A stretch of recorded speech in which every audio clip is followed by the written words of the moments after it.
নেতা সংগ্রাম সংগ্রাম জয় বাংলা। বিজয়ের এই মাসে আমাদের মহান নেতা জাতির পিতা বঙ্গবন্ধু শেখ মুজিবুর রহমানকে স্মরণ করে তাঁর অসমাপ্ত আত্মজীবনী পড়া শুরু করছি। যারা তাকে ভালোবাসেন, যারা তার সমালোচনা করেন, অপছন্দ করেন, সকলেরই উচিত এই বইটি পড়া, তাকে জানার জন্য ও বোঝার জন্য। তার সমাজ ভাবনা, রাজনীতি ভাবনা ও বিশ্ব ভাবনার যৎসামান্য পরিচয় পাব এই বইয়ে। আশা করি সবাই সঙ্গে থাকবেন। আমরা বাধা দিলাম, তিনি শুনলেন না। শহীদ সাহেবের কাছে আমরা যে প্রতিবাদ করলাম, তিনিও কিছু বললেন না। সোহরাওয়ার্দী সাহেব সিভিল সাপ্লাই মন্ত্রী হলেন। দুর্ভিক্ষ শুরু হয়েছে।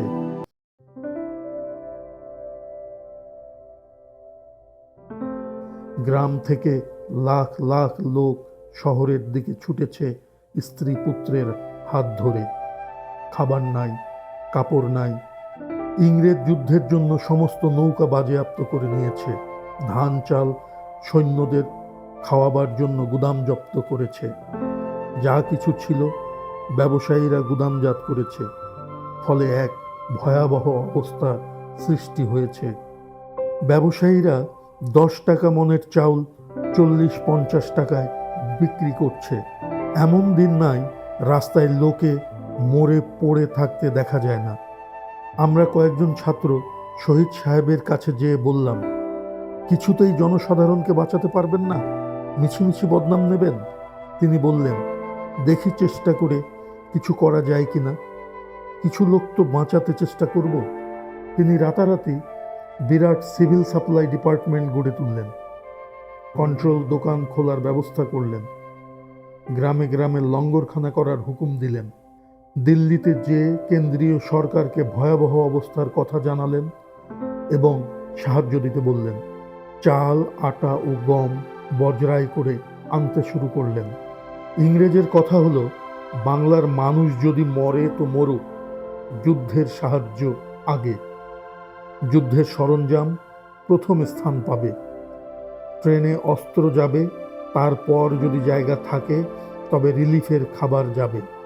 যুদ্ধ করে ইংরেজ, আর না খেয়ে মরে বাঙালি। যে বাঙালির কোনো কিছুরই অভাব ছিল না।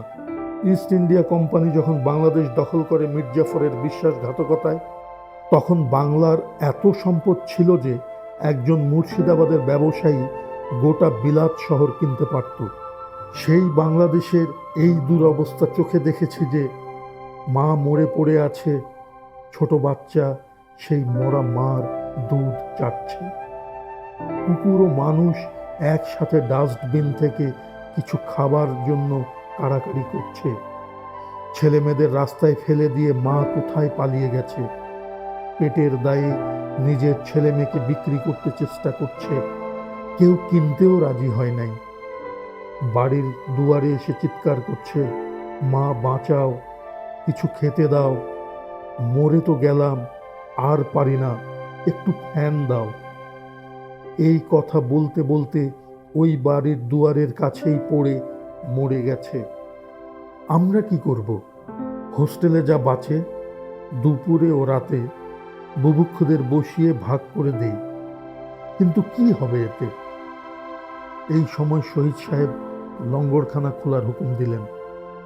আমিও লেখাপড়া ছেড়ে দুর্ভিক্ষ পীড়িতদের সেবায় ঝাঁপিয়ে পড়লাম। অনেকগুলি লঙ্গরখানা খুললাম। দিনে একবার করে খাবার দিতাম। মুসলিম লীগ অফিসে, কলকাতা মাদ্রাসায় এবং আরও অনেক জায়গায় লঙ্গরখানা খুললাম। দিনভর কাজ করতাম, আর রাতে কোনোদিন বেকার হোস্টেলে ফিরে আসতাম, কোনোদিন লীগ অফিসের টেবিলে শুয়ে থাকতাম।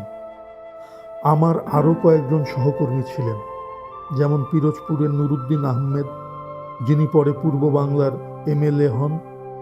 নিঃস্বার্থ কর্মী ছিলেন, যদিও তিনি আনোয়ার হোসেন সাহেবের দলে ছিলেন। আমার সাথে এদের গোলমাল ছিল, তবুও আমার ওকে ভালো লাগতো। বেকার হোস্টেলের সুপারিনটেন্ডেন্ট ছিলেন প্রফেসর সাইদুর রহমান সাহেব। বহু পরে ঢাকার জগন্নাথ কলেজের প্রিন্সিপাল হন। আমাকে অত্যন্ত স্নেহ করতেন। হোস্টেল রাজনীতি বা ইলেকশনে আমার যোগদান করার সময় ছিল না, তবে তিনি আমার সাথে পরামর্শ করতেন। প্রিন্সিপাল ছিলেন ডাক্তার IH জুবেরি। তিনিও আমাকে খুবই স্নেহ করতেন। যে কোনো ব্যাপারে তাঁদের সঙ্গে সোজাসুজি আলাপ করতাম এবং সত্য কথা বলতাম। শিক্ষকরা আমাকে সকলেই স্নেহ করতেন। আমি দরকার হলে কলেজের অ্যাসেম্বলি হলের দরজা খুলে সভা শুরু করতাম। প্রিন্সিপাল সাহেব দেখেও দেখতেন না। মুসলমান প্রফেসররা পাকিস্তান আন্দোলনকে সমর্থন করতেন। হিন্দু ও ইউরোপিয়ান টিচাররা চুপ করে থাকতেন, কারণ সমস্ত ছাত্রই মুসলমান। সামান্য কিছু সংখ্যক ছাত্র পাকিস্তান বিরোধী ছিল, কিন্তু সাহস করে কথা বলতো না। আজ এ পর্যন্ত।